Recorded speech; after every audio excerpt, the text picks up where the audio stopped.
Good evening and welcome to the Invictus Racing League Tier 2 in partnership with gridfinder.com. This is round number 11 of the middle tier for equal performance. And we're here at the Dutch Grand Prix at Zandvoort, a very tricky circuit to race on. And joining me as always is Bruce Lee Harding. Good evening, Bruce. Good evening, JPH. Zandvoort, I say, tricky circuit this one. A little bit lower on numbers this week, unfortunately, from Tier 2. So we've got a few guest drivers that have made the leap up from Tier 3 here as guest drivers. We've got Car, Nitrogash, and Daryl having a go to see how they can tally up against the Tier 2 guys. Yeah, it's been an interesting show in terms of what sort of pace the top end of Tier 3 has against these Tier 2 boys. Because I think there is a gap between Tier 3 and Tier 2, but it's probably not as large as a lot of people expect it to be. No, definitely. The upper end of Tier 3 probably time-wise are banging on the door of the mid to lower end of Tier 2. So yeah, it will definitely be very, very interesting to see how competitive they are. Obviously, the guys that have come up from Tier 3 will want to try and stay out of any trouble and interfering too much with the Tier 2 guys, but I'm sure if there's a race on, they'll get stuck in a little bit. Absolutely right. I think Kez is about to come start a lap, so we'll go on board with him. And it is 4.25 kilometres long for this circuit into the Tarzan hairpin. Third gear, short shift to fourth on the way out to get the traction down. Through this flip left into turn 2. Don't touch the curb. You will spin around. Turn 3, this banked hairpin left, a fun corner. Again, got to be careful on the exit, just in case you light the rears up. 4 is flat right, 5 is a flat left, 6 is a flat right, over the crest towards 7. And this is a tricky little corner. You've got to get the front end in, otherwise you'll drift wide. Into turn 8 at Masters. Pretty easy, just down one gear and turn in. Turn 9, fourth on the exit to get the traction to get you up towards turn 11 as you hit the DRS detection and into the DRS zone towards turn 11. Because so far doing quite a nice job. Down into turn 11 we go. There's a 90 degree right hander into a long open hairpin for turn 12. Turn 13, a very quick penultimate corner at Kumo. Fourth gear, you want to get as good a launch as you can through 14, and you want to make sure the car is stable enough to be flat, because that is a massive advantage as you go towards the line with more DRS. A 1:11.4 is the first time to beat. Yeah, Owen just about to come around in penultimate corner. He's about a tenth up on Kez's second sector time, so a neat last sector here from Owen. Should probably see him onto provisional pole. And Lewis DeBeeker, I believe, spun up the banked corner on his flying lap as well. So yeah, I would assume now he'll be recharging to try and have another go on the same set of tyres. Yeah, as Owen sets the fastest time of 1:11.2. Ricky Maru on medium tyres is a 1:12.4. Nothing too much to scream about there. Ginger looks like he's coming back in the pits as Blackside crosses the line for a 1:28.0. Not a representative time by any means. Ginger Tiger does a 1:12.6, so a bit more time to find there for him. As Kurt, who is normally a Tier 3 driver, does a 1:12.7, so probably the back end of them at the moment of those coming up. Yeah, still a very respectable time that though from Kurt, mixing it there. Just sort of slightly behind Ginger Tiger. Nitro puts up to third at the moment, so yeah, a great lap from Nitro there.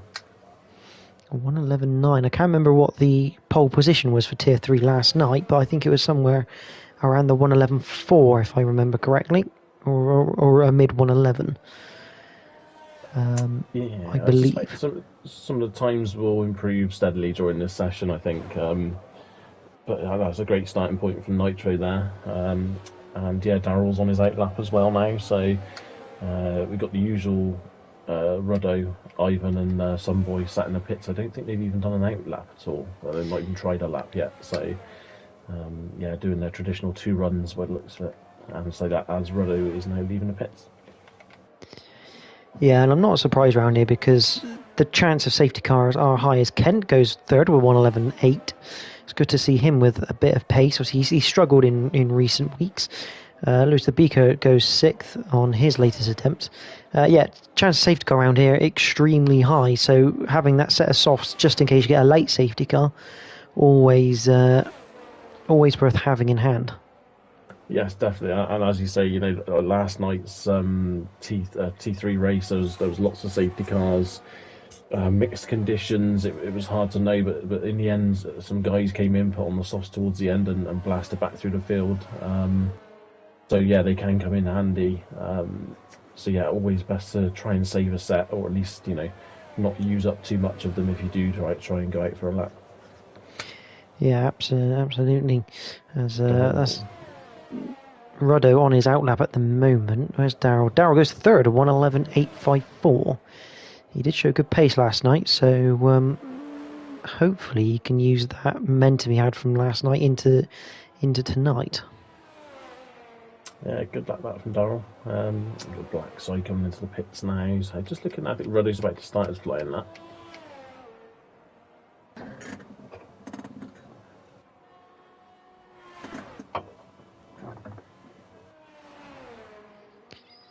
So we'll go over to Ruddo. Let's have a look at his lap as he's just going through turns 2 and 3. I do love that banked hairpin left as Ivan gets out of the way. It's definitely a great corner to drive, especially if you get it right. Yeah, it's one of those corners. There's a few different lines, or one or two different lines you can take through it, and not be too much difference pace wise. Some people take it low, some people take it high. It's the critical part is when you get back on the throttle. Sometimes you need to short shift out of it, otherwise you can light up the rears a little bit. So yeah, it can be quite a critical corner on the lap, especially in qualifying. Ruddo, 49.3 after sector 2, gets a little bit out of shape coming out of 11 though. Just a little bit greedy on the throttle. It's not going to help his lap, but it's not. I don't think it's lost him too much time on this first attempt. No, definitely a few attempts lost there for sure, as Ivan Beloff is now onto his flying lap. In fact, it did. Provisional pole. And we know there's more time to be had. I think a 110 is definitely doable here for pole position tonight. Yeah, as I say, I think Ruddo with that little slight snap of oversteer there, he probably did lose 2 or 3 tenths. It wasn't just the slide; it put him well away from the apex there of the left-handed part of that section. So, yeah, he's surely going to be on for a 110, I think. But I don't think he'll be the only one. I think there'll be quite a few hitting that mark. Here's Ivan just coming through turn 10, championship leader. I don't know if you have the championship points there to hand. You don't know if you can just give us a top 5 run.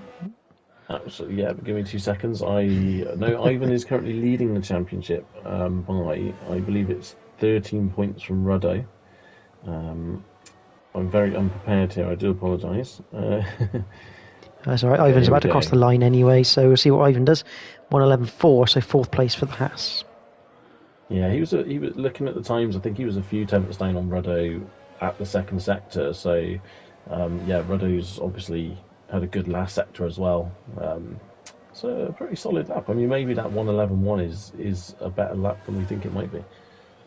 But yeah, anyway, sorry. Championship wise, so we have Ivan Beloff is indeed 13 points clear of Ruddo, and in 3rd is Owen with 76 points. So 24 down on Ivan Beloff with 5 races to go. It's not an unheard of gap to catch, but he's going to need a lot of race wins, I think, from this position for Owen. So we are looking at a 3-horse race really for the title. Scotty, obviously currently not racing at the moment, is still in 4th with Kuipers, who's also not racing at the moment, in 5th. After that, the people that are racing, we have Lewis the Beaker in 6th, and he is a very massive 62 points down on Ivan Beloff. So yeah, as I say, really now we're into a 3-horse race between Ivan Beloff, Ruddo and Owen at the moment.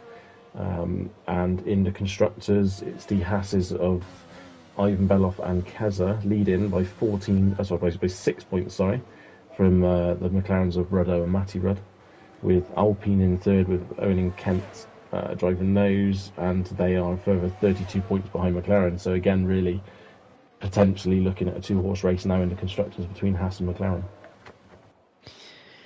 Yeah, and it's quite critical tonight, really, because obviously Matty Rudd is not back from McLaren until next week. So Ruddo kind of flying solo. If he gets win fastest lap tonight, that's about all he can do to limit the damage to the Haas team tonight. And that's what we'll be looking to really achieve. It's just almost damage limitation for the team. Yeah, definitely. As you said, last week was similar. I think I can't remember if Keza was racing last week or not, but yeah, Ruddo really will just want to try and get ahead of both Hasses, even if he doesn't win the race. If he can finish ahead of both the Hasses, then that will make a massive difference and keep McLaren right in the hunt. So whilst championship standings are being read, we did see Sunboy spin it on the last corner, that flat banked right-hander. Not really what he was looking to do or achieve, but that's what happened in the Williams. Meanwhile, Keza coming up to the line. I think he's just starting a lap here. I'm not quite sure anyone else. JC Batagol might be on a lap as well. Yes, he is. So he's gone a quarter of a second quicker in Sector 1. Oh, and he just absolutely lost it through turn 7, I believe that is. Yes. Yeah, just going on board now with Nitro, who's coming round there now, and yeah, he's gone off to the inside, and there's not a lot of room for error around that corner. The barriers are close both sides of the road. The gravel trap really on the left-hand side is just there for decoration, I think. So. Yeah, unfortunately, once you lose it there, you are sort of in a lap of the racing gods a little bit. And Keza has just lost it through turn 8. Yeah, I believe he may have lost it already on this lap a little bit earlier. So I think this very much was lap aborted anyway, as it was. Very interesting. It's a bit unlucky that for JC Pascal. It's very easy to do, though, if you clip the curb on the entry or even the exit curb sometimes. Can cause that sort of spin. Unfortunately, he's just hit the barrier at the wrong angle where the wheels obviously popped off. Fortunate really for JC Batagol, because I'm sure he has more pace in him than his current time as well. So he's going to be starting near the back, but a long race ahead, so not too much to worry about just yet. Yeah, obviously, I must admit, when the session started, it did look like it was going to rain. I think we're going to get away with it, but it did look a little bit dark to begin the session with. I think Kerr is about to be the only person on a flying lap. I think Kez is about to come in the pits, and others are now starting to come out for their final runs. I mean, Kerr really here even... I think if he now goes on to his flying lap, I think this will be it for him. I don't think he's going to have quite enough time to do a lap, get back round, and get back out the pits again. So this could be his final attempt, I think. I think it depends on how this lap goes. If he aborts it, then he's got a chance to come back out again for another go. But if he finishes it, I think you are correct in that respect. But up through Sector 1 we go on board with the Aston Martin through turn 7 up towards 8, so down that one gear to get it swept through. So a lot tighter than you realise that turn 8 into 10, long sweeping hairpin DRS open. We've got a little bit of traffic ahead of us, but I don't think it should affect. No, it gets out of the way. That's good driving. I think that's an Alpine. Probably, I'm going to say Kent, as Kerr goes round. On the plus side, if he goes into the pits, he will probably just about have enough time to get in and get back out again, because it is quite a short lap. Yeah, I was about to say that he was about a tenth down on his best anyway, so I was fully expecting him to actually abort that lap as it was. Anyway, so yeah, I think he's made that decision final there with that one. So yeah, he should have enough time, as you say, to get back in, get back out. Currently, Owen purple in Sector 1. He's 2/10 up, nearly on his best time. So looking good at the moment. Yeah, Darren will be the first person to complete his lap. So he comes into the first of the DRS zones. Yellow Sector 2. I'm guessing that's just people trying to get... I'm not quite sure what that's for, actually, because no one's really going slow. Owen's still almost an identical amount of time up at the second sector, so he's still going to be maybe just sneaking into the 110s here. It's going to be very tight. Well, Daryl aborts. What does Owen do? He's going to come up towards the line. DRS open. So 1:11.047. Next person is Keza. What is the time for Keza? It's a 1:11.441. Keeps him in fourth. Ivan Belov, I think he's just starting his lap now. He's maybe, although I say that, he's got no deployment. So I'm not sure what happened to Ivan there. So he must have he was the cause of the yellow flag in sector 2. Not quite sure what happened, but Kent across the line. He's also had a bad lap. I mean, I guess now for Ivan, his only hope now really is to use this lap to regain some more ERS. But the problem is he's going to be on very used tyres, and for his last lap here, unless he just fully aborts. But I'd expect him to, he's a hard trier, so I'm expecting him to full on, try everything he possibly can to improve his position. Yes, Daryl has retired. That's in the pits. So Daryl believes that's about as fast as he'll get tonight in qualifying.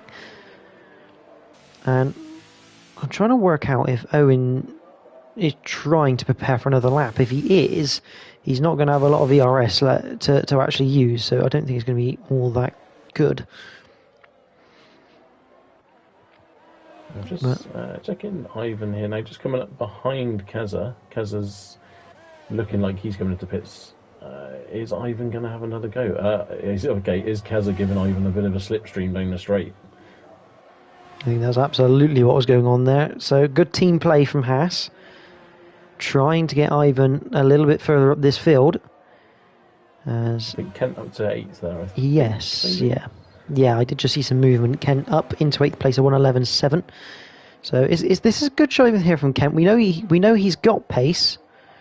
He's just got very unlucky this season as Ruddo goes on to start his final flying lap. Can he get into those elusive 110s? Meanwhile, Blackside, he's going to be starting Nitrogash. I think he's going to be starting his latest lap. Sunboy's about to start a lap. That's the Red Bull of Lewis the Beaker. So that's a 1:12.221. Either that or he's starting a lap. I'd say he's starting a lap. Ruddo currently a 10th down on his best time, so he's going to have to pull out all the stops here to improve and jump up to pole position.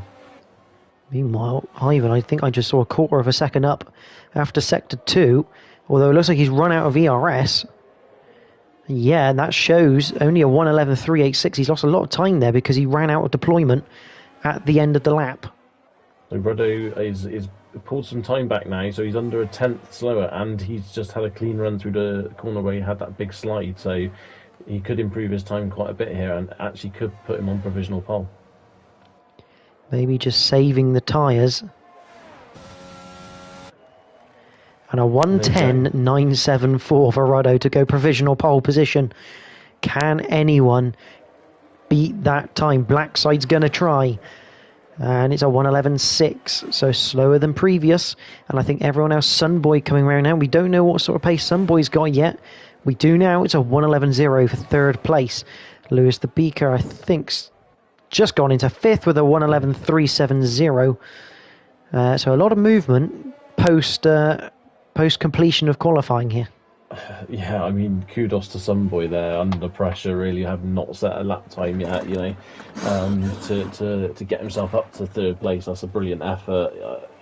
He would have been slightly concerned, I think, leaving it that late. But fantastic job nonetheless. But yeah, Ruddo the only one dropping into the 110s. We thought there'd be a few more than that, but he's done a great job there. And also Owen, they'll see now that Ivan's back in 6th on the grid, and they'll be delighted to be that far ahead of their championship rival.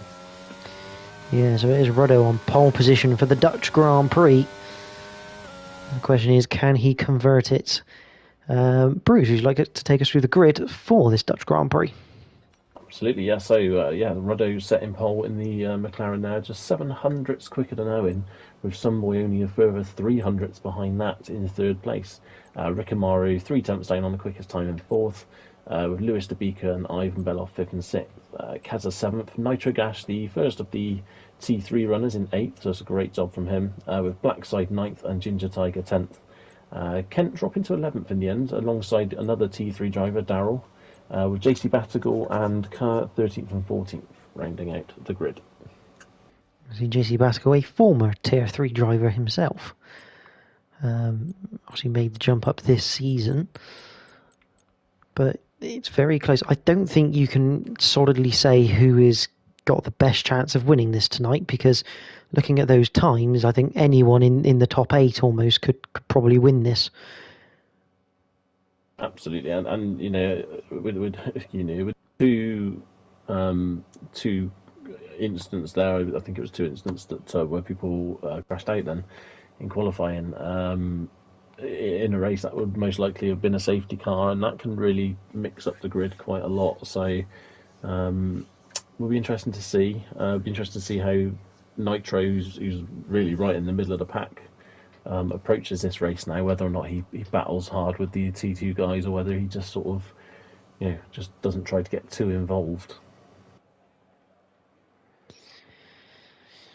Yeah. So the mechanics standing to attention once again for the crowd opposite them. Reminds me of the film Titanic quite a lot. This. Yes. Yeah.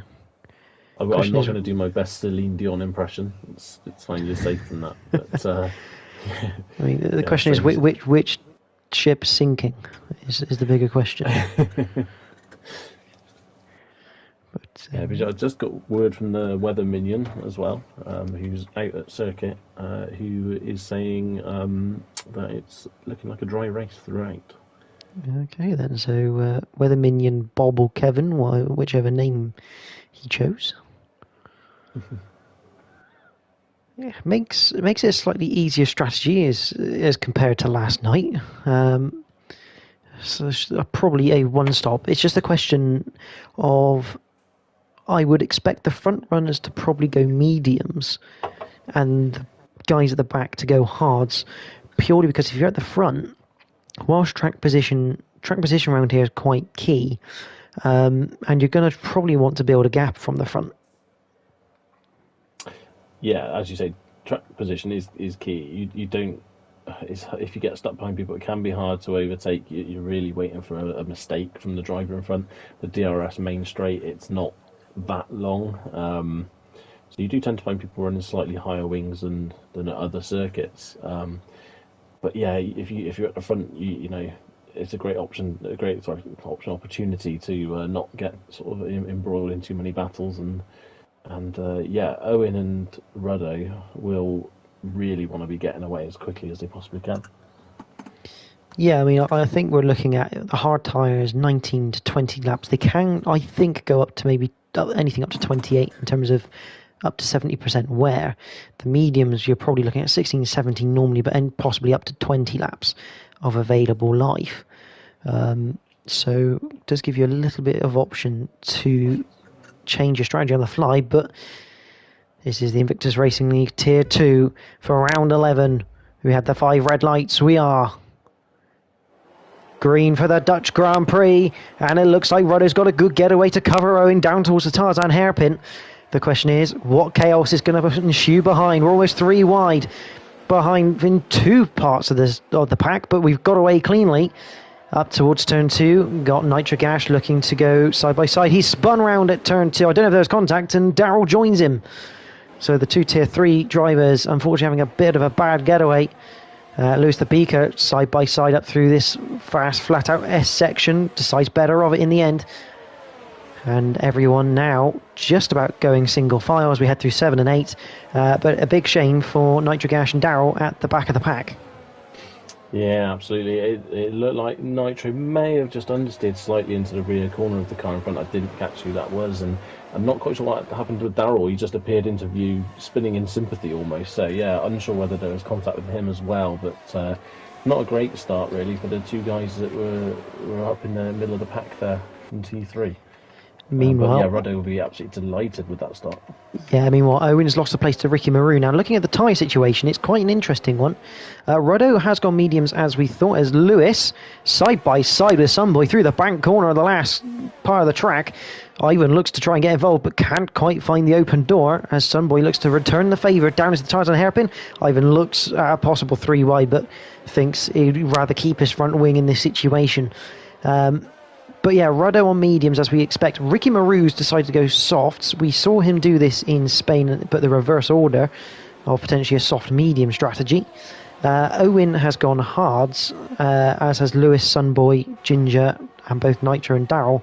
The remainder on medium. So a little bit of split strategy, but Ricky Maroon, kind of like the odd one out.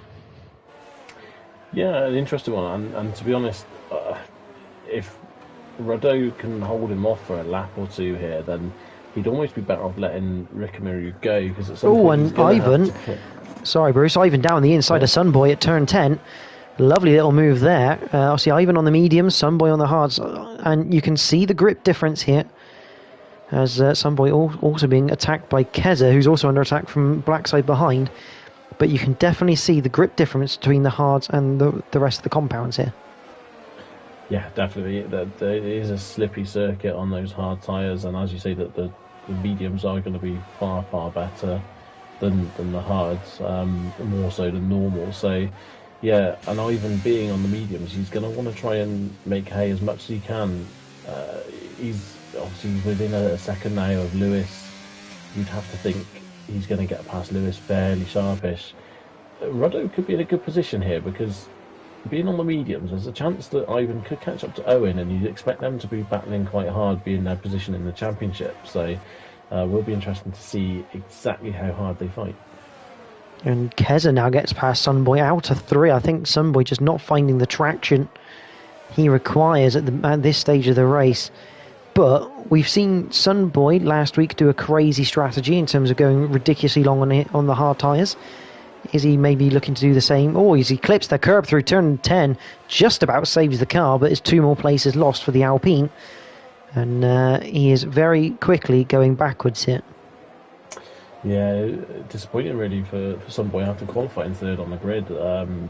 But, you know, it's still early days. He's on the hard side, so he's going to have more pace towards the end of the race compared to the guys in front of him. So he really just needs to try and settle into a rhythm now for the next sort of 10-15 laps. And it looks like Roddo overtaken by Ricky Maru. Obviously, Ricky Maru having some DRS assistance on that. And you kind of feel if Roddo just sticks with the back of Ricky Maru for now, in possibly 3-4 laps time, he's going to have his chance to get back past the Mercedes.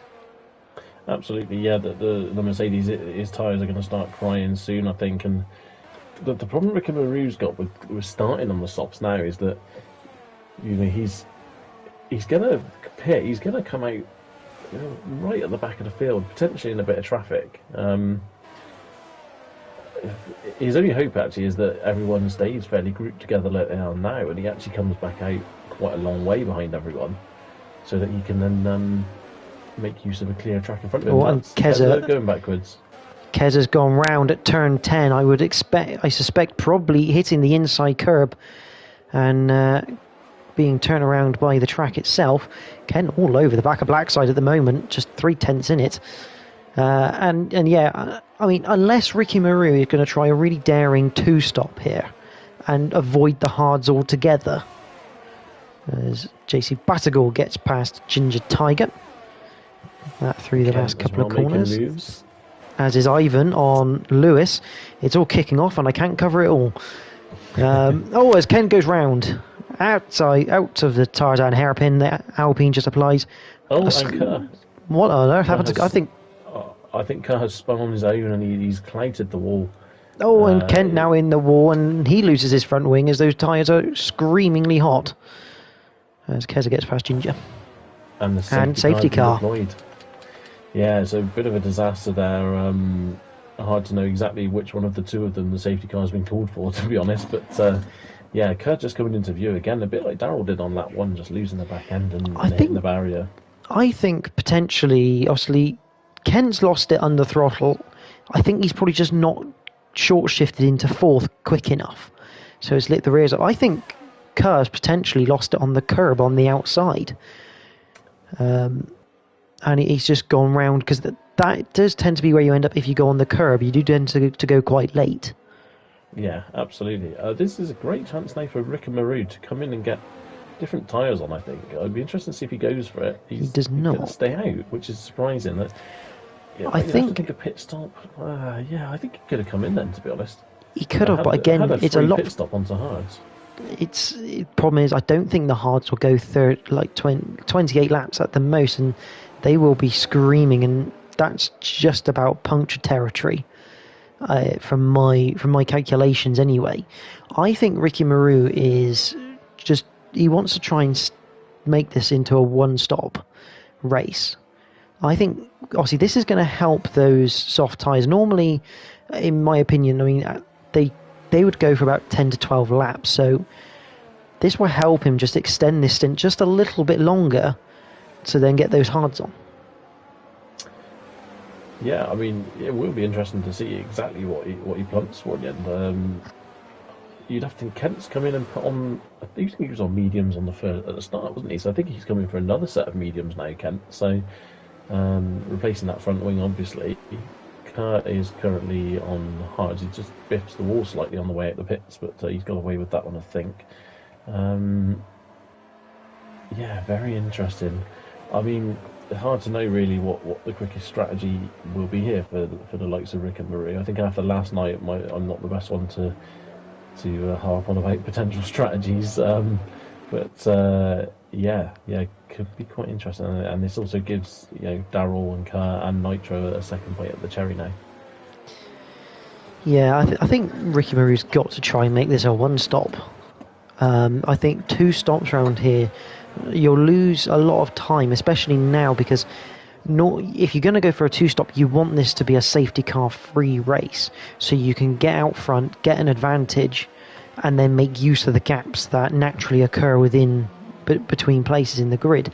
But the safety car ruins that, because obviously everyone now bunches back up. You've had 6 laps of potential work completely wasted.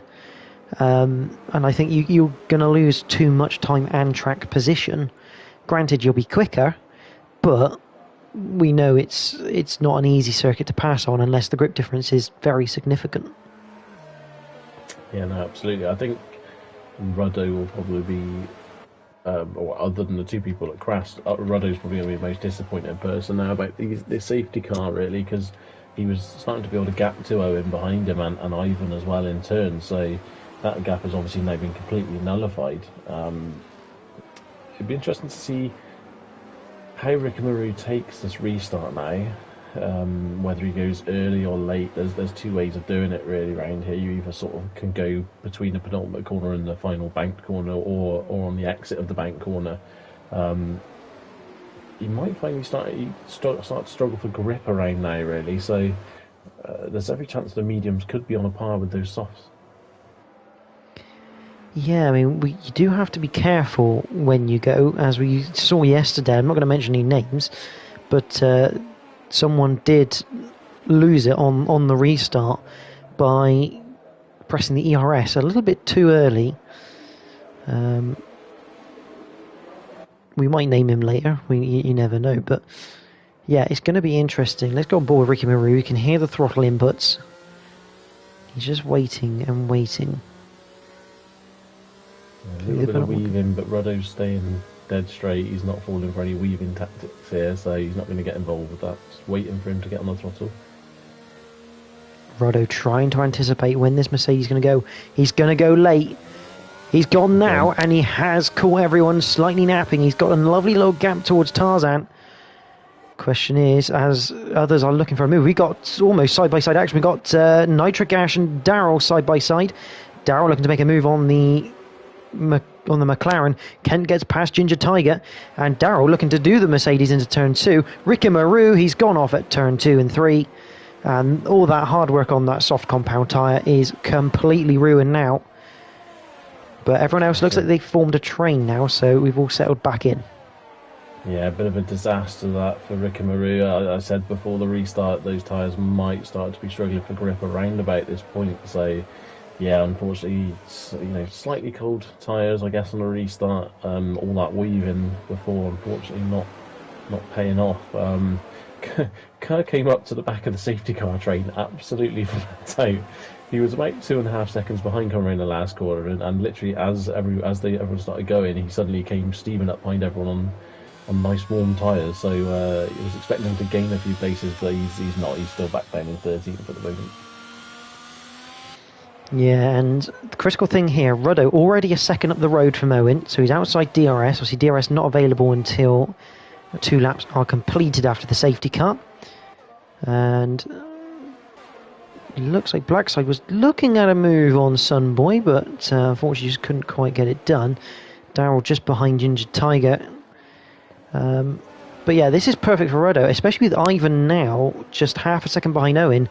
Owen's attention is no longer on Ruddo, it is fully on Ivan, and we know there's a history between Owen and Ivan, not a bad history, but a very banterful history in which Owen is definitely not going to want to let Ivan past. Yeah, absolutely. And even then, on the run up to turn 1, it looked like Owen was starting to shape to go slightly defensive. I mean, Ivan was quite a long way back, but he was starting to drift to the middle a little bit, just in case. But yeah, some boy as well, after a bit of a disastrous start, dropping all the way down to, I think it was 9th, he's now found himself back in 5th. So yeah, it's all sort of turned out quite well for him in the end. Yeah, even though he is on those hard tyres, as Ricky Maru does pass Kurt. I think Kurt had a spin somewhere or an off-track excursion. But let's have a look. Let's see Ivan. 6/10 as he leaves the last corner. And I'll tell you what, Owen's faster through that last corner. And it's enough to pull a 1/10.5 on Ivan just down that main straight. So not what Ivan's looking for. Lewis was starting to creep up on Ivan as well, so he could get well involved in this battle in a second as well, I think. I say now, Ruddo is checking out now, 1.8 seconds up the road. This is everything he wanted, really. It is for 2 guys to be battling hard behind him, and yeah, this he'll be wanting to see this carry on for quite a long time now. Yeah, we're looking at Blackside at the moment, just behind Sunboy. He's looking to attack. Oh, he has a big wiggle coming through 8, and it's going to allow the Ferrari of JC Battigal to get alongside and through into turn 10. Just caught too much curb, but here comes Blackside on the switchback. DRS open for the Alfa Romeo, but it doesn't look like it's going to be enough. Down to turn 11, he's going to have to look into turn 1 as Keza has a little bit of interest in the Haas, but decides better of it. Yeah, Keza's starting to poke his nose in there a little bit, but as you say, he did the right thing and just backed out of that before it got a little bit too tasty. But yeah, DC Battigal's not going to say no to an open door like that, really, with the mistake from Blackside. So again, JC Battigal, after a disappointing crash in qualifying, he's starting to make his way up through the order. Yeah, Daryl has a little look at Ginger Tiger, but just again too far back to make a move. And this Keza's off. Keza's crashed at the bank corner. Oh, that's an interesting place to go, and that's another safety car. Yeah, Phil, those on the medium tyres, this is the time. 25 laps plus a couple of safety car laps. You feel this is time for the medium runners to get onto those hard compound. Absolutely. Just drive through for car under the safety car speeding, unfortunately for him.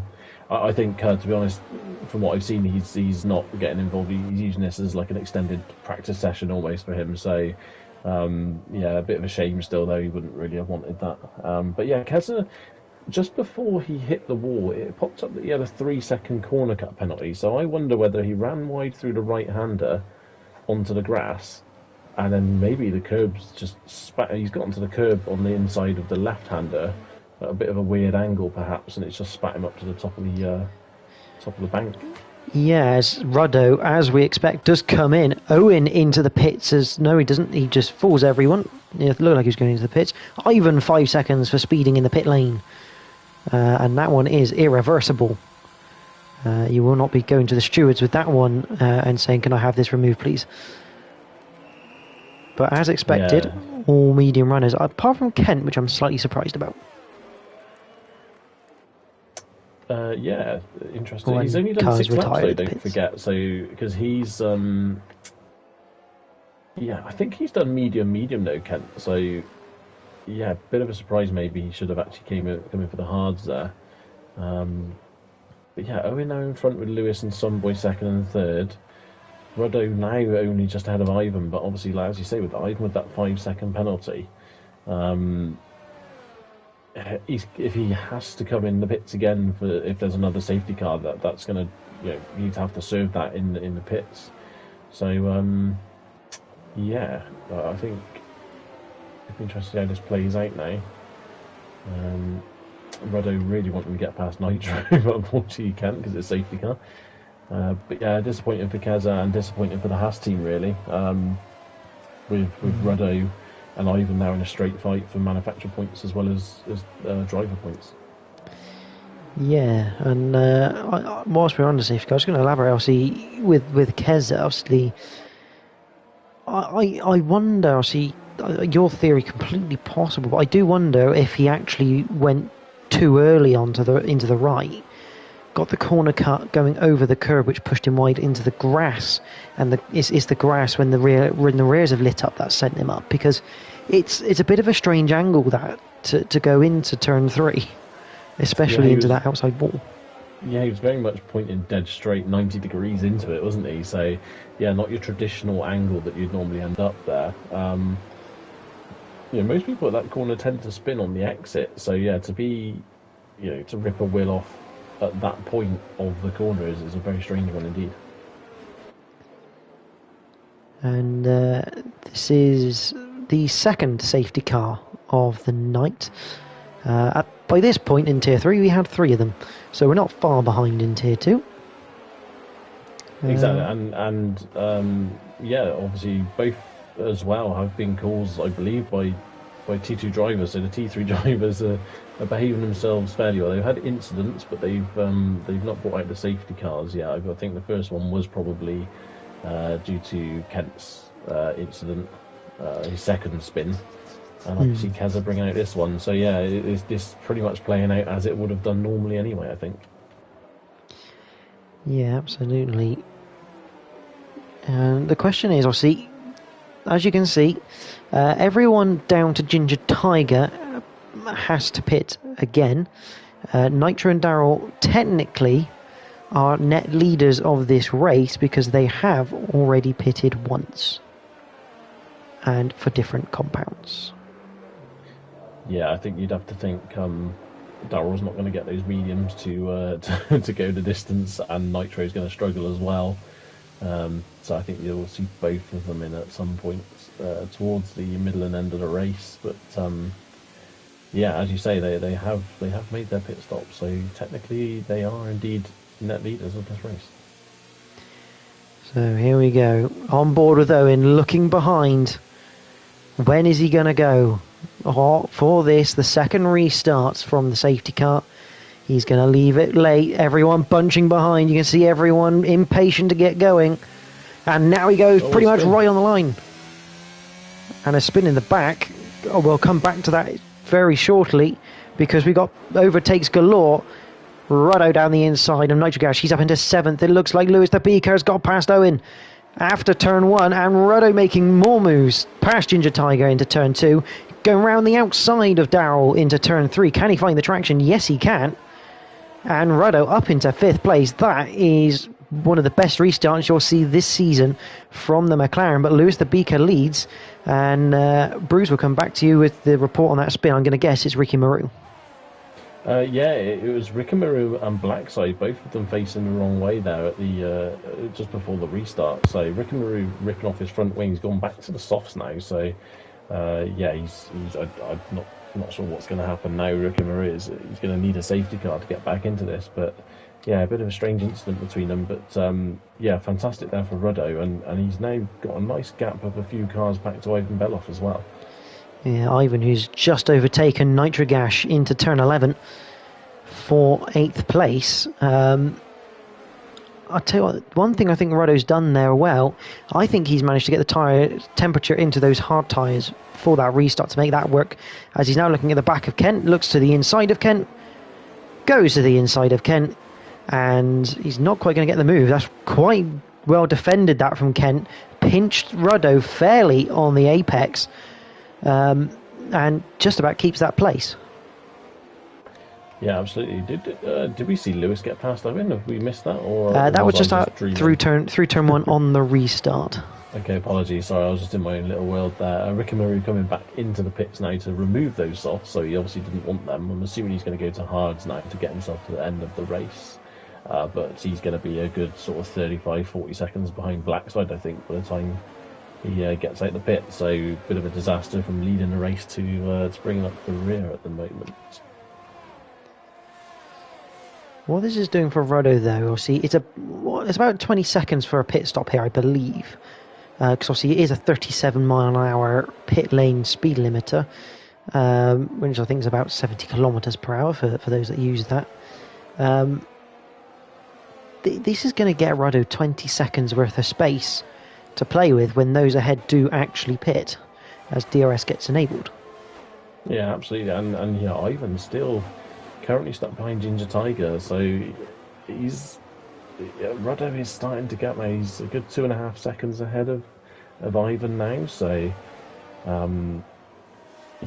he's looking good at the moment. And obviously Owen, he's in second at the moment, but by the time he pits, he's going to be a long way behind Ruddo. He's going to really have to make their mediums work towards the end of this race to try and catch that gap back up.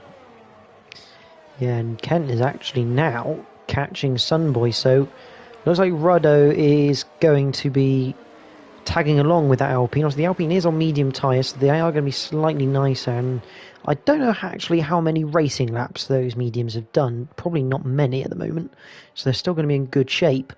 But the question is Kent quick enough on overall through a lap for Ruddo to be able to sit behind him and try to use him as a bit of a pull-along? Yeah, absolutely. I mean, you saw already from Ruddo's intentions, he's going to want to get past, I think. I don't think he's going to want to follow for too long. He's already feigned a move down the inside at turn 1, couldn't quite get it done, but it looks like he could get it done this time. Yeah, Kent already out of ERS pretty much, or at least below 10%, because that rear light's flashing already going down that main straight, so interesting use of ERS that from Kent. Probably, I reckon he's used a lot of that just defending from Ruddo. So not really what you're looking for, to not have any ERS. Definitely, Ruddo's car is looking very slippery in this race at the moment. He's very quick down the straights, and he had that move well done, well before turn 1. As you say, I think the lack of ERS for Kent made quite a big difference there. And yeah, Ruddo's going to be onto the back of the top 3 very quickly. The gap between Lewis and Owen is slowly coming down. I think the engineer's been on the phone to Owen saying, we need to get a move on here because Ruddo is coming, and he is coming at an absolute rate of knots. And the problem for Owen is if Ruddo gets past him before he pits and starts to gap him, that's just extra time on top Owen's got to take out of him. I think from this point, really, Owen's going to be needing a safety car really to challenge. I think he's looking around the outside of Lewis for the lead at the moment, but that isn't going to work. Meanwhile, down the inside of Ginger Tiger. Yeah, so that's 7th for the Haas. But we do have to remember he does have that 5-second penalty for speeding in the pit lane. Yeah, absolutely. I mean, his tyres will go to the end, so barring any safety car, that'll just get added onto the end of his race time. It'll still be there or thereabouts, I think, like by the time the top 3 and Kent also come in for tyres. He'll still be up around the sort of 2nd, 3rd, 4th area, I think. Ruddo was getting extremely close to Sunboy then, up through turns 4, 5 and 6 and up to 7, but couldn't quite find a way past, and he's going to be looking at that DRS as Owen is all over the back of Lewis for the lead of this race. He can see that McLaren behind in the mirrors, even though he's still behind Sunboy. It does stand out somewhat in that bright papaya orange. And Owen, looks like not going to see any pit stops. It's just Lewis going slightly tighter, goes back to the racing line as Owen unable to draft alongside. And Kent and Ginger in the pits. So that's why there's movement there. Yeah, obviously this will drop Kent and Ginger almost to the back. They'll be ahead of Rick and Maru after his multiple pit stops so far, unfortunately for him. So, yeah, Lewis there with nicely fair move into the inside and then back to the racing line. No dodgy weaving going on here in Tier 2 at the moment. So, yeah, fair stuff. Ruddo is right on Sunboy. I think Sunboy possibly is running slightly lower wings though than Ruddo, and this is making this difficult for him to get past. Although we don't really know exactly how hard Ruddo is going to push this matter, on the knowledge that everyone in front of him is yet to pit. Yeah, absolutely. I think a lot will depend now on how quickly Ivan can get past Darrell if he can at all, and yeah. Obviously, if Ivan starts to catch up to the back of Ruddo because of being held Owen's up in the wall and out. I don't know what happened there. He's come through the penultimate corner, and all of a sudden he's got no steering, and he's just walloped the outside wall. It's almost like he's had a wheel disconnect. That is terrible news for Owen. Yeah. I think we may have just seen the championship turn into a two-horse race, unfortunately, with that one. Confirmation from Scotty, his wheel disconnected. And that is the end of the Dutch Grand Prix for Owen, and very highly chance of the championship disappearing as well. And it's not what we want to see for Owen, because he's had a few bad races, but generally speaking, he's had a really strong season in terms of pace. Yeah, absolutely. Owen has been very fast, and you want it to be won on the track, not through technical issues, really. So, very disappointing for Owen, but also disappointing for the championship as a whole, I think. Apparently, Owen is using a brand new steering wheel. I think he'll need to spend some more R&D points on it to get the durability up somewhat, I think, in this case. But back to the racing anyway, because amazingly no safety car, even though it was through that banked corner. It was quite a hefty impact. I'm pretty certain you'd have wanted the medical car there to check up on him. But Sunboy still fending off Ruddo at present. Ivan Belov is up past Darrell, because Darrell, I believe, pitted when Owen crashed on the pretense of a potential safety car there. Yeah, Ivan has dropped a little bit more time to Ruddo as well. He's 4.3 behind. I think even when he was behind Darrell, it wasn't quite that much. So whether Ivan's had a small mistake somewhere as well, I'm unsure. So yeah, Ruddo's got a bit of breathing space now back to Ivan. I mean, I guess Ivan is technically a net 9 seconds behind him at the moment. So, but he's going to want to not get embroiled in too much of a battle, because with Ivan having that 5-second penalty, he's going to have a little less to lose, and probably will have a bit of a harder fight with Ruddo than normal because of that. Yeah, and I think this is the problem that Ruddo's now having, though. That Ivan will close, as I think Ricky Maru spun at turn 2 into turn indeed. 3. Nothing really to report there. Owen has unfortunately left the circuit, not in the way he wanted. Here comes Ruddo, though, down the inside of Sunboy. He knows this is the time, because Ivan now in fresh air. He knows that if he sticks behind Sunboy, he's going to lose out massively through the corners. I think Sunboy and Lewis are potentially now looking at a hard to soft strategy, in the hope maybe of a safety car coming out, and potentially going on to the mediums if that is required, as Nitrogash has got past Kent into the tyres on him. Set the fastest lap in at the same time as well. So yeah, great pace from Nitrogash at the moment. He's absolutely flying along on those mediums, which will go to the end of this race. And Kent, obviously now on hards, Nitro is going to have that pace advantage on him, at least for another 7 or 8, maybe even 9 laps before they start to get a bit of a crossover with the hards. Yes. Obviously, his next target for Nitro is Darrell, who is 2 seconds up the road, but on the same tyre compound and tyre life of age. So, it'll be interesting to see how that goes between the two Tier 3 drivers. And I think that's Lewis in the pits. Yes. Yes. Ruddo. Ruddo now, clear air now in front of him. He's still got some boy sticking to the back of him a little bit. The gap to Ivan's not really changed very much at all. So yeah, it'll be interesting to see. JT Batical now up to 4th, Blackside in 5th. So these two guys on potentially for a great result here. Possibly their best results of the season as it stands. Yeah, I think I might check that stat because I'm intrigued to know. As Nitrogas sets yet another fastest lap, and this time he didn't have DRS assistance. So some great pace from the McLaren, although I'm not going to lie, I am expecting Lewis to potentially take that fastest lap away at some point. Yeah, definitely. I mean, it'd be interesting to know how Lewis goes now. He's 6 seconds behind Blackside, who's on the harder compound. So, yeah, I think Lewis has a chance here of getting back up to maybe 4th. Well, potentially actually 3rd. Actually, he could be on for a podium, based on some boy still having to come in the pits to fit tyres as well. Which he's not doing yet. Some boy's still going. He's doing the last week again, isn't he? Yeah, but I think he's playing this really smart because he's got DRS with Rudder at the moment.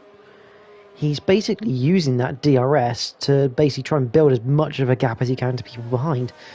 And if he goes softs, we know just the delta difference between softs and hard tyres.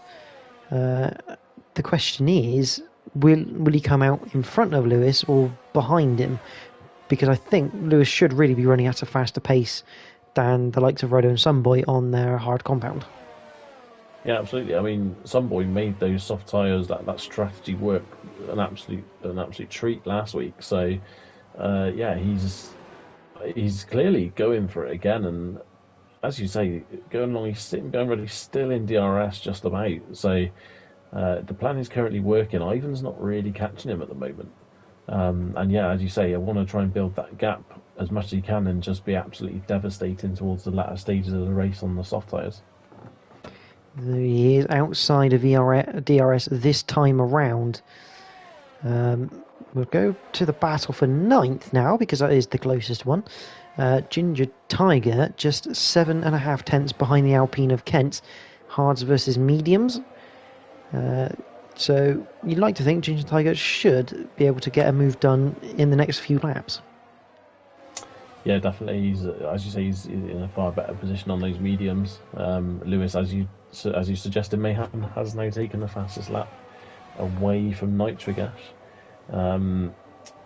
Ginger Tiger's not really closing the gap much though over the lap. It's sort of hovered around the 8/10 section. He's obviously going to close it a little bit now under DRS, but and he's definitely going to close it now as Kent spins at Tarzan hairpin. Yeah, I spoke too soon clearly on that one. So yeah, bit of a shame that there for Kent. He's not having the greatest race through Sector 1 at the moment with a few incidents, but still in the points at the moment as it stands. Let's put a few different drivers on. Here's Daryl in the Alfa Romeo. See, no one really having a battle, so we'll just show some people. See Daryl running 7th at the moment. He's having a nice race so far. He's got another, 10, 11 laps to go. But coming off a high from last night of a podium, it will be. He's definitely looking like he's carrying that momentum through. Yeah, definitely. He's showing great pace tonight, Daryl, and Nitro as well from Tier 3. I think we're going to have a battle on our hands soon. Lewis is closing that gap to Blackside fairly quickly at the moment, so I think maybe 2 laps and we'll see a fight there for 5th place. But going back to your JC Batical Blackside top positions for this season, JC Batical has had a 5th place. That came at Britain. In terms of Blackside, his highest finish so far is 4th. That came at Saudi Arabia. Okay, so I mean, as it stands at the moment, Ivan is not dropping JC Batical. With that 5-second penalty at the moment, it would see JC Batical onto the podium. It's just hovering around the 2.7, 2.8 mark constantly. So this 5-second penalty could really, really hurt Ivan Belov tonight. And not to mention, obviously, Lewis on those mediums is going to close the gap. And you feel he does have a chance to get within those 5 seconds of Ivan as well. So it could be a potential two position loss for Ivan for a simple mistake, but ultimately quite a critical one. Yeah, you're right. It is a very simple mistake to make, and these guys obviously normally trying to get, as every single tenth of a second they can, and sometimes it works. Other times you make that slight misjudgment coming into the pits, and yeah, just sometimes you question whether it's worth that risk for the risk of getting that 5 second penalty. But these guys are always fighting hard for the win, so it's a risk you don't really think about too much when you're taking it. Yeah, I mean, just looking at the position changes, JC Pascal up 9 places into 4th. So, biggest mover so far. The nearest one to that in terms of gaining positions, because obviously Ricky Maru is down 7, so he's technically the second biggest mover, just in the wrong direction. But otherwise, Darrell up 5 and Blackside up 4. But I very much believe this is going to be up 3 for Blackside and level pegging for Lewis. Yeah, it's looking like Lewis. You'd think he's probably going to get a run out of here now. Should be close enough to make this a done deal by turn 1, and then he's got 7 seconds then to try and catch JC Batagal. Here he comes, and to be honest, I think Blackside's very much decided he's not going to bother defending that because there really is just no point. He's in 6th place at Blackside. He's got good points here, just finishing, and let's face it, you're not going to defend off a medium runner that's only got 5 lap old mediums on. No, exactly. It's sometimes it's about picking and choosing your battles, and as you say, Blackside clearly realising that's not a battle he's involved in really. He's got a yellow flag. That is Kent again. Out of that's a Tarzan hairpin. Yeah, it's not his favourite corner tonight. That is it for Kent, the Tarzan hairpin. No, he's had a bit of a disaster there, unfortunately. I believe the third spin he's had today at that corner. Yes, definitely currently a night to forget, but remain still positive. He's still in the points, so yeah, it could be worse, I suppose. And but I do believe that potentially the tier 3 drivers of Nitro and Darrell will not be counted in terms of point size of things. So I'm going to guess that they're going to chuck Ginger Tiger, Kent, Ricky Maru up into their places per se. Yeah, so yeah, that's fair enough. I think a fair way of doing it. Ivan's starting to close on Sunboy a little bit now, but obviously not really taking that gap to Ruddo's staying pretty much identical. So Ruddo, I don't want to do commentator's curse, but seems to be in a fair bit of control with this race at the moment. He's not one to get flustered, so I think he'll be nice and calm and quite confident at the moment of getting this one home. Yeah, and it wouldn't surprise me if he's doing a bit of ERS management as well at the moment, whilst because obviously now because of the tyre difference he's got over Sunboy, I get this feeling that he's able to pull away without really using his ERS too much. So he's going to be able to manage that ERS, keep some in reserve in case Ivan does suddenly go on a charge later on in this race as we near the end of it, as we go on to lap number 30. Sunboy finally comes into the pits, and I'm going to be very surprised if it's not the soft compound tyre. Let's have a look. It is the soft compound tyre. So once again, Sunboy, I guess as they say, don't fix what's not broken. It worked last week. He's going to see if he can get it to work once again. And to be fair, he's not far behind Blackside. No, absolutely. You can see him potentially working his way back up to possibly 4th. JC Batagal at the moment still within the 5 seconds of Ivan Beloff, but the gap is starting to extend slightly. So I think JC Batagal will be keeping one eye on that one, but he's only got 7 tenths to play with at the moment. Make that 6 tenths to play with Ivan. So yeah, Ivan could break the gap to JC Batagal now. It's just a case of whether Lewis the Beaker can catch up and get inside that 5 seconds. I'm not quite sure how Ricky Maru's done that. 17 lap old hard tyres, and he's just set the fastest lap of the race. I mean, unless he has completely emptied his ERS across the whole lap, that's a pretty impressive feat. Although, once again, I don't think it will stand for very long, as I believe Sunboy on the soft compound will probably take the fastest lap. But Impressive nonetheless from the Mercedes there. Yeah, it's a great effort. Showing his underlying pace really is. It's just a shame he's been in a few incidents during the race. There's every possibility that he's in a battle with. He could be in a battle with Kent soon, so it'll be interesting to see what happens. I wouldn't be surprised if someone else comes in and whacks on a set of softs just to see if they can do it as well. I mean, Ginger Tiger could come in, put softs on, and come out in front of Kent still. I think just very very tight, but yeah, great effort from Ricky nonetheless. Meanwhile, with the closest battle on circuit, which is Daryl versus Nitrogas, and Daryl getting very close to the grass on the entry to turn 7. That's definitely not a place you want to be clipping the grass on the entry to a corner. But these two about to once again have a scrap. I'm pretty certain they had a battle last night, and they're going to resume that today. The question is, who's going to come out top? They're on level pegging terms in terms of tyres, so absolute square fair fight. This should be quite good, this for what is technically 7th in the race. Yeah, I believe you're right. I think last night they were towards the latter stages of the race. They were following each other around. There's a bit of a convoy, and that seems to be carrying on tonight. So I think Nitro was behind Daryl as well last night, so he's probably getting a bit fed up of looking at the back of Daryl's car, but we'll want to try and get past him so Daryl can see what his car looks like instead. I mean, on the positive side, yeah, last night he was looking at the back of a Williams. Tonight he's looking at the back of an Alfa Romeo, so it's a slightly different view. As he almost loses the rear end through 2. Yeah, some boy setting fastest lap now as well, so you were right in the judgment there that he was going to take that back off Ricky Maru pretty quick, and he's only now 1.4 behind Blackside.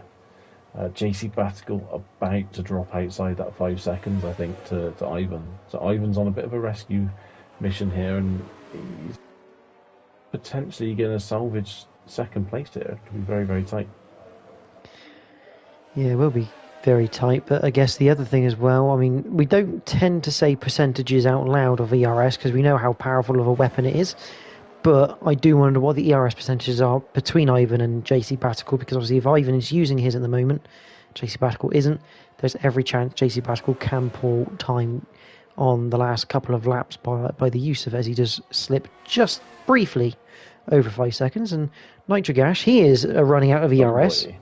Some way up the inside of Blackside into Tarzan.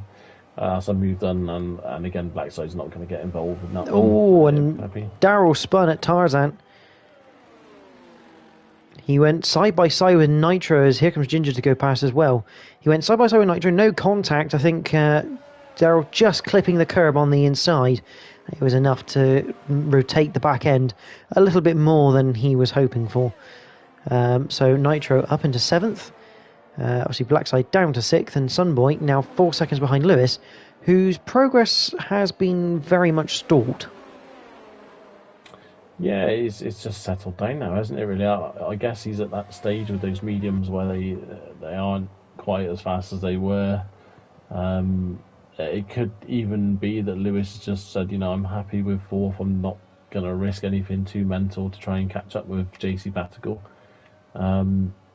He might have to change that approach in a minute, because somebody's going to be on him potentially by the end of this race. It's going to be very, very close. Yeah, I mean, I'm sure if we had some sort of AWS service graphic, it would tell us he'll catch him on the last lap, and the difficulty of it would probably be medium or something of that nature. But we don't have Amazon Web Services on our side, as Daryl decides to pit, maybe just to throw on some softs to have a bit of fun at the end, I think. Unless he's damaged that front wing. I don't think he hit the There was no obvious cosmetic damage to the front wing, but just a bit of not changing it. So yeah, no cosmetic, just maybe a little bit of pride for Daryl on that one. As he exits on soft tyres, he should come out ahead of Kent, and he's going to be pretty rapid, so he's going to be looking for fastest lap here, as long as he stays ahead of that Alpine. Yes, he does. He's going to have a couple of laps to have a crack at that, is Daryl. JC Batticle is now outside the 5 seconds, so Ivan's done a fantastic job here to gap JC Batticle and put himself in second. It's still very, very close though. It still could fluctuate back the other way, but Ivan showing his class a little bit here, I think. It's quite interesting because Darrell's come out ahead of Kent. Now, Ricky Maru has been catching Kent at a very little rate of knots. However, now his job's got a little bit harder because Kent will have some DRS available to him, courtesy of Darrell being in the pits. So, if Kent can somehow stay within a second of Darrell through to the end of this race, he's got a good chance of kind of slightly annoying Ricky Maru here and staying ahead. However, I think that's going to be very hard when Darrell's on fresh softs. Yeah, well, Darrell has gapped that now by a second, so I think, yeah, no DRS at all for Kent. A bit of a sitting duck here, I think. No ERS either, so, yeah, Ricky Maru back up to 10th will be a... Oh, well, no, Kent's going back round the outside, so he's having none of that at the moment. This could be both of them now, no ERS. Both of them have no ERS as they enter turn 3. And they're still side by side, through 4, through 5, still side by side, up through 6, and it looks like Ricky Maru is just about to get this done through 7. Good racing from the pair there. That's not an easy task going up through there side by side. Yeah, nice and respectful race in that, definitely. Darrell's obviously checked out a little bit from those guys on the softs. JC Batical did get back down to nearly just under the 5 seconds, but has just dropped another couple of tenths, so it seems like he's a lot faster than Ivan in the middle sector, I think. But Ivan just sort of just chips away a little bit. You can see the gap just coming down again in the middle sector, but I think Ivan's going to have enough here on this last lap. Yes, Ivan's going to get out of jail free effectively with that 5-second penalty. But again, he made the right strategy call. He came in as Darrell does take the fastest lap of the race. Kent went to get the DRS off Ricky, and Ricky's come in. I don't know why he's come in, because they're on their last lap. So I can only imagine that he maybe had a puncture. A slow puncture, but a puncture nonetheless. Anyway, but yeah, very strange. Ruddo around the final corner. He is. So it is going to be Ruddo, 24, winning the Dutch Grand Prix in the McLaren. A fantastic drive by him. Ivan comes through for second, and he is just barely going to keep second place, 23 thousandths of a second. Lewis claims fourth. Sunboy will come home in fifth. Once again, making that ridiculously alternative strategy work. Blackside in sixth, 25 lap hard as per others. Nitric Ash, good result for him in 7th place, the top of the T3 drivers. Ginger Tiger will come home in 8th. Darrell is going to be 9th with fastest lap. I'm not quite sure how that's quite going to work out, because I'm pretty certain T3 drivers will not be getting any points for this. They're just participating. So I think someone else might have to have the point for fastest lap, which I think will go Sunboy's way. But Darrell, 9th place. Kent will take 10th, and Ricky Maru, I can only assume, had a puncture to cause him to pit on that last lap, because he did have good pace otherwise, but he'll be 11th in the race in the Mercedes. Yeah, as Ricky crosses on, a bit of a disaster for him, really. He obviously clearly had the pace from the start, but yeah, unfortunately didn't quite go his way. Multiple pit stops, but that's the way it goes sometimes, unfortunately, in racing. JC Batical driver of the day, and I don't think I can argue with that choice from the game. Not sometimes their choices are a little bit sus, but this one I think is absolutely correct. Yeah, no, absolutely. I agree. After his a bit of a disaster in qualifying with the crash, he's done well there. A great solid drive really throughout, no dramas, and yeah, it paid off.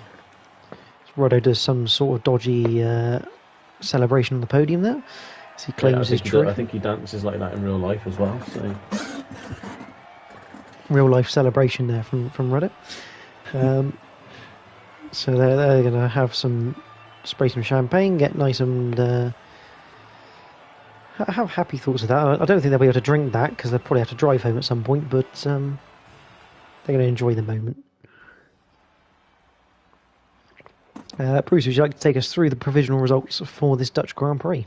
Absolutely. So yeah, Ruddo there with the win in the McLaren, taking vital points out of Ivan Beloff, who did a fantastic job of hanging on to second there at the end. JC Batigal nearly up to second, but I'm sure he'll be absolutely delighted with third. Lewis Dabika fourth. Sunboy with the alternative strategy in fifth.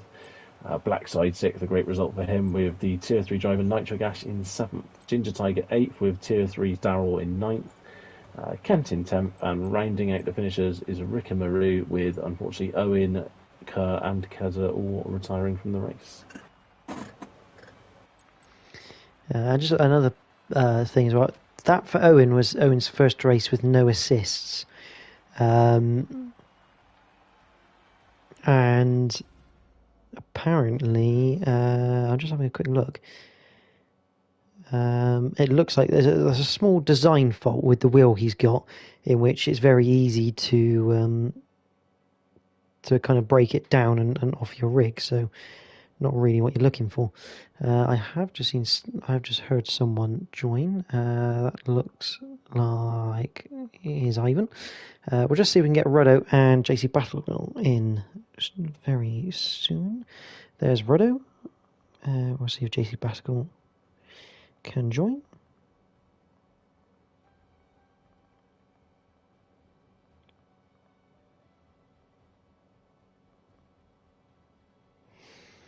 But we'll crack on anyway. We'll see if we can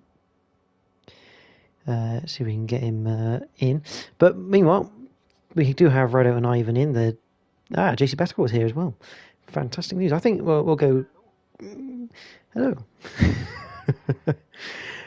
Well, since you're speaking, JC Basketball, we'll start with you. We'll go reverse order in terms of the podium.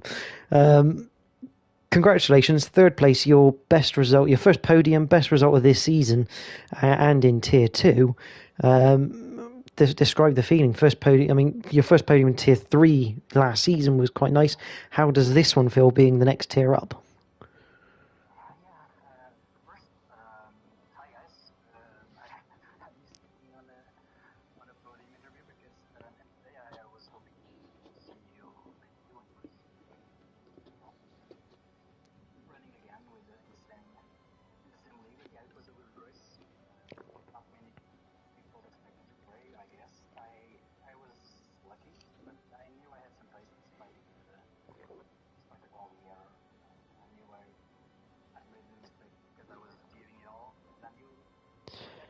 And I'll quickly I think you need to sort your settings out and possibly repeat yourself.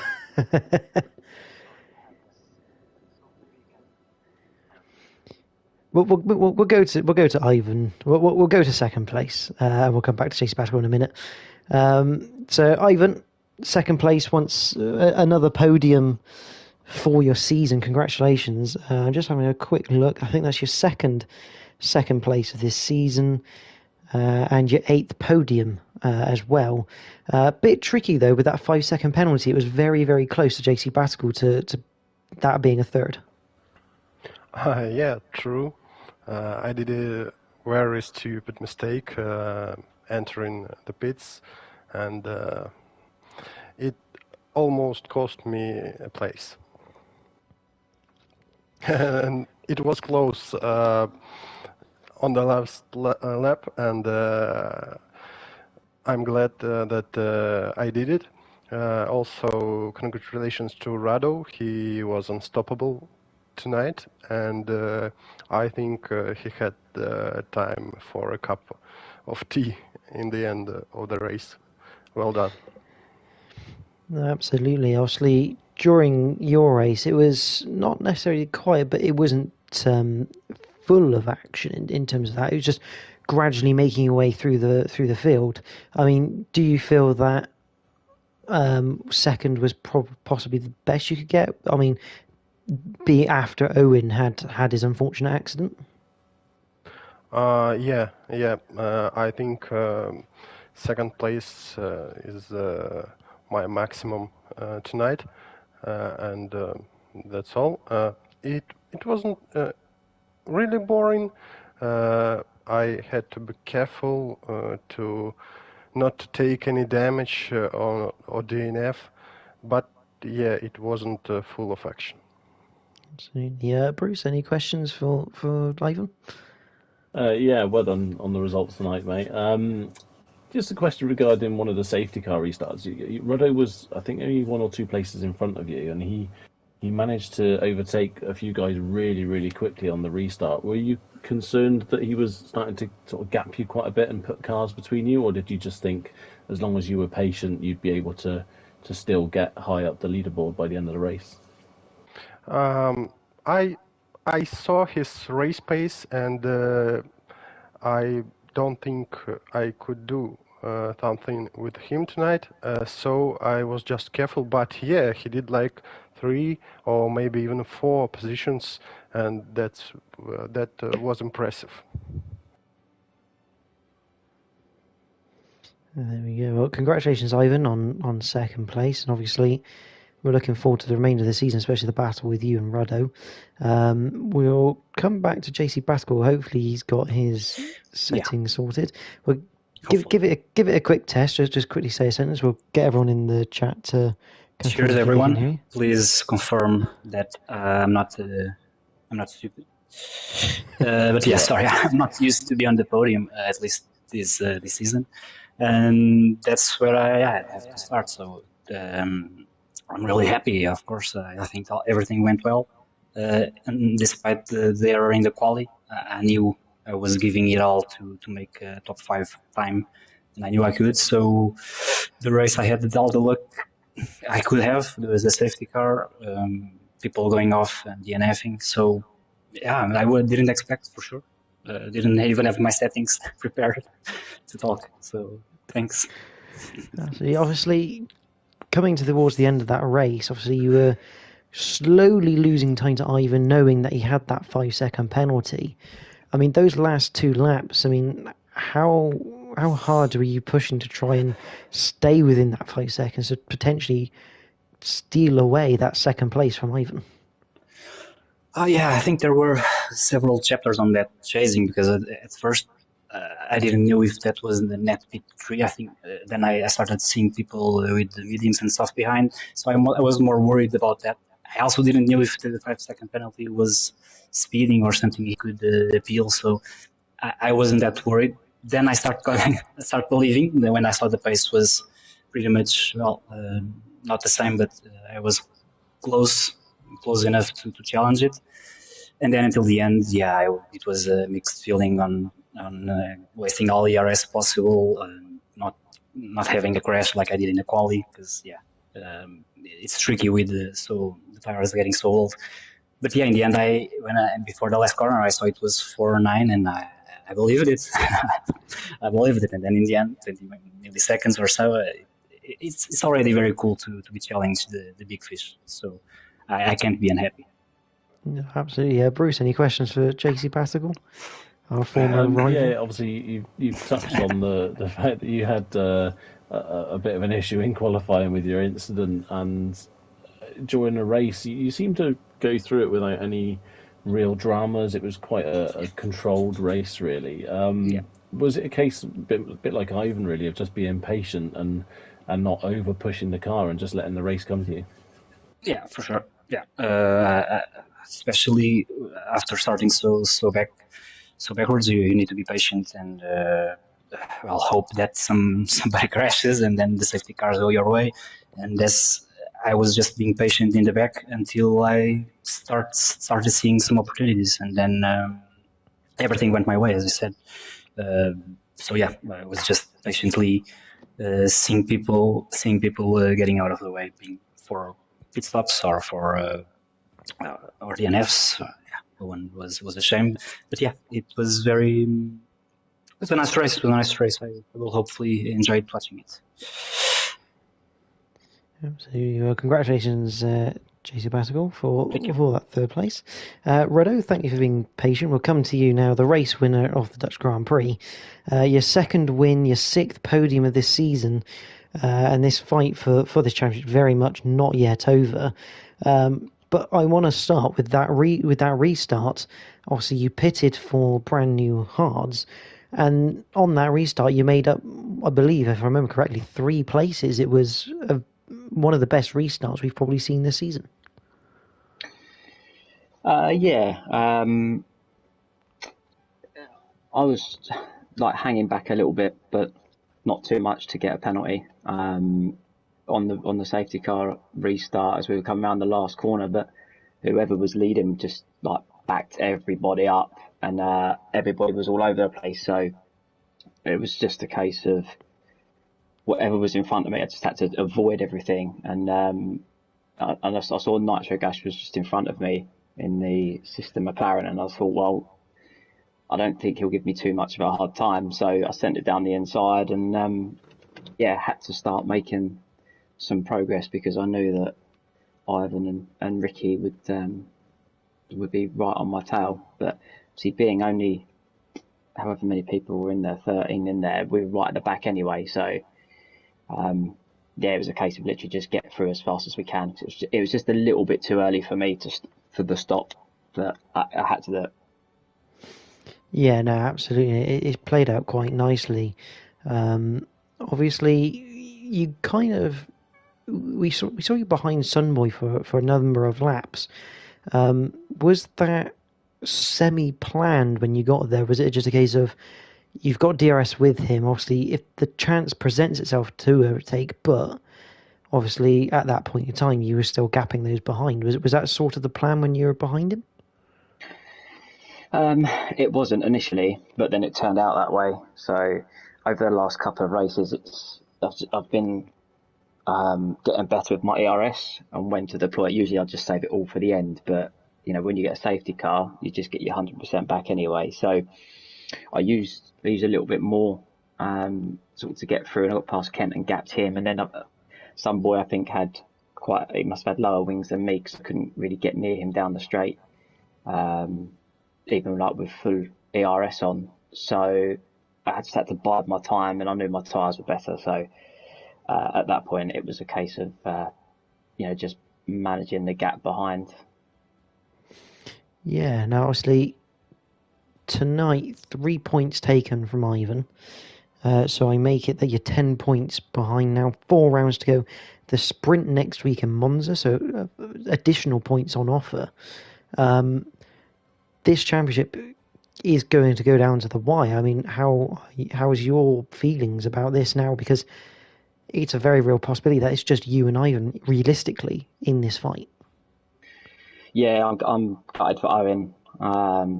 Really, I know, Owen's a good lad. I really like Owen, and it's just a shame that his equipment's let him down today because I thought that he probably would have finished second, which would have then taken more points out of Ivan. But if we get these numbers every week, it's just the gap's too big because the consistency of the top 3 will always be in that top 5. So I'm pretty chilled about it. We'll see what happens on that.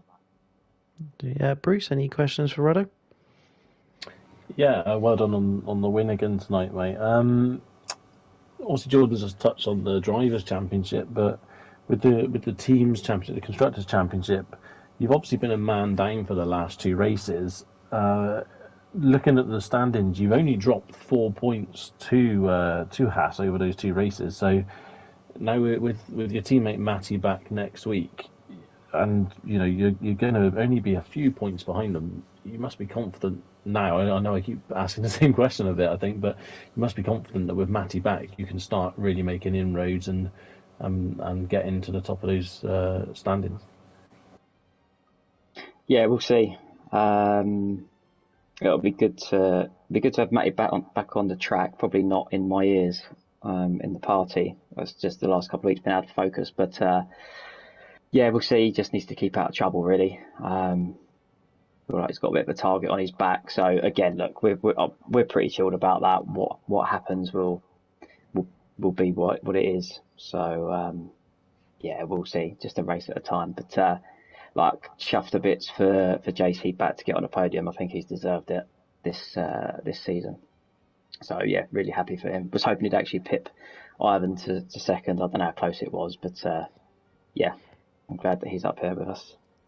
23 thousandths. Yeah, it was close. Just drive, JC, mate. Just drive faster next time. That's right. Well, congratulations to everyone on the podium. Obviously, big achievement, especially when Zandvoort just to keep it on the circuit, let alone get a podium. So congratulations to you all. But Bruce, next week, sprint week at Monza. I mean, you couldn't pick a more chaotic venue to have a sprint evening. Yeah, absolutely. Low downforce circuit. That run down to turn one, often chaotic. Plenty of chances for overtaking as well due to the long DRS zone. So yeah, it could be very interesting, as you say, with the sprint race as well. More points on offer, and hopefully we can get a few more guys in for next week's race. Yeah, absolutely. But until then, that's everything from the Invictus Racing League Tier 2 in partnership with gridfinder.com. Do also join us next week for Monza. But if you have enjoyed this stream, do make sure you like it and subscribe to the IRL YouTube channel. Obviously, get your notifications on as well, so you're notified of when each race goes live with the commentary teams. Tomorrow we do have the top tier 1, take on the Netherlands for their Dutch Grand Prix, brought to you by myself and Webbo. And Thursday you can see more of the drivers tonight and Bruce as they go into RP for their 11th round of the season. That's brought to you by Malc and Tim. Obviously next week, sprint week at Monza starts off on the Monday with Joe and Ewan covering Tier 3, and then myself and Bruce are back for Tier 2 next Tuesday, same time. So make sure you join us then. But until next week, thank you for watching the Tier 2 action. Good night.